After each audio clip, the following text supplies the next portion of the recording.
She started a business with $0 out of pocket at the end of 2020. That business is now on pace to do over $800,000 in revenue with only a few employees, and she was even able to allow her husband to leave his 9 to 5. Guess what she does?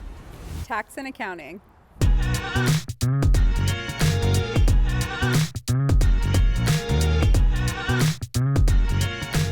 Just tell us about Salina. Take us back. Where are you from? Where'd you grow up? How'd you get to this point? So I grew up in Orange here, born and raised. I graduated from El Medina High School and decided after that I really didn't want to sit for my SATs, and so I had to go to community college instead of a 4-year. So I went to Orange Coast College and took my first semester, I took a career planning course. And through that, I decided that I was either going to be a psychologist or an accountant. So the next semester, I took Accounting 101 and Psych 101, and I hated my psychology teacher and I loved my accounting teacher. So at the time, my brother was dating this girl who was working for an accounting firm in South Orange County. They were looking to hire someone, and so I took the job and started from there. That was August of 2006. So after having my second kid in 2020, I decided to start my own business. So you spent so long as an employee, and then you went off 14 years from 2006 to 2020. You went to go off on your own. What were some things that you had to get adjusted to? Because doing entrepreneurship, you might be great at taxes and doing the bookkeeping and everything, but what was the adjustment like going from W-2 to entrepreneur? And then how'd you do your first year? I was really lucky that, one, because I've been in accounting for so long, like I'm all about the numbers and the budgeting. And so my husband and I talked about it for a long period of time and kind of figured out like, okay, if I decide to do this based on, his job, he held all the benefits, which was huge. So I didn't have to worry about any of that. And based on the place that we were at financially with our personal financials, it was kind of a scenario where we knew that I had a 6-month leeway, right? So I had 6 months to kind of make this work. I could make $0 for 6 months and we would still be okay. And I also was comfortable with the fact that I could always get a job if I really needed to. If I left and this all blew up and I couldn't replace my salary, I knew I could always go find work, which was very helpful in making this jump. And I was very fortunate that I had made such close connections with these clients of mine for so many years that when I left, a handful of them just followed. What was actually crazy to me was, what was your revenue progression year over year? So I started September of 2020, and within the first quarter, I guess, Q4 of 2020, I hit about 90. And it was significant, and I've been fortunate that all of my growth has just been from referrals, and it's kind of this increase that I've seen. I mean, I went from 90 in Q4 of 2020. In 2021, I ended up a little over 400. In 2022, I ended up a little over 700. I don't think my 23 pace is going to be nearly as large as the 21 to 22 increase. But it's not stopping, it's not slowing down. I've definitely lost some clients, but it's been a mutual decision. It's not because of anything we've done wrong, it's just because they've, grown to bigger and better things. Mm-hmm. And even when I do lose a client, it's like I've got 3 more that are lined up that are reaching out to me because, so-and-so referred them, which is, it means a lot, because I think getting a referral is a very clear indication that you're doing something right. Oh yeah, 100%.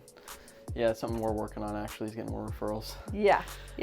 Because a lot of people watching would probably think like, why wouldn't you want to make $1 million or $5 million a year, right?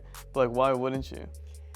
It is very important to me to have a work-life balance that I am comfortable with. My kids are, my daughter's going to be turning 6 soon. My son just turned 3. I always wanted to be a mother. I always wanted to be a present mother. I want to be an active mother, but I didn't want to necessarily have all of my identity be a mom.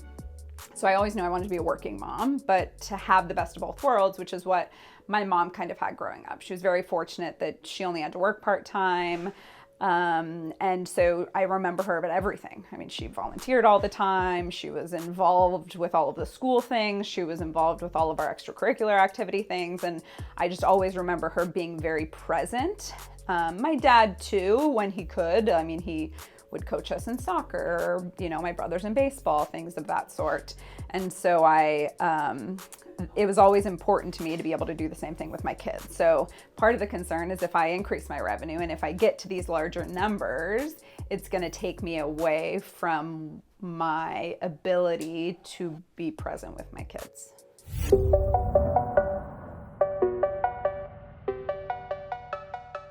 And that's the thing, right? Like it would have to be somebody that is very similar. I kind of always joke about the fact that I need to find a unicorn, somebody that kind of can do it all. That's got the, technical side of it, that understands the laws or the rules or the, codes or whatever it may be, and that they can also have the conversation and they have the personality and they, are also organized and they're proactive and they're good with communication. I mean, there's so many boxes that have to be checked that it's hard to find that person. And I also think that if I'm going to grow, I have to find that person sooner rather than later so that they can be a part of that growth. Because to your point, my current clients, I don't think I could pass them off to somebody. Well, I mean, even with Orange window cleaning, we were worried about that too. We cleaned all the houses and then we had to hire people. Yeah.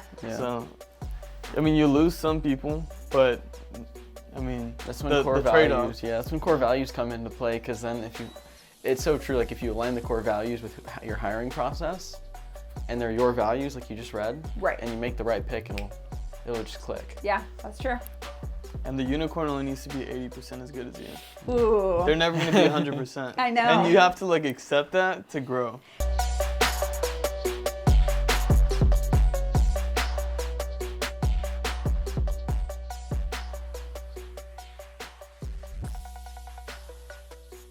Okay, so if you had to go back and restart from scratch, would you do anything? Is there anything you would do different?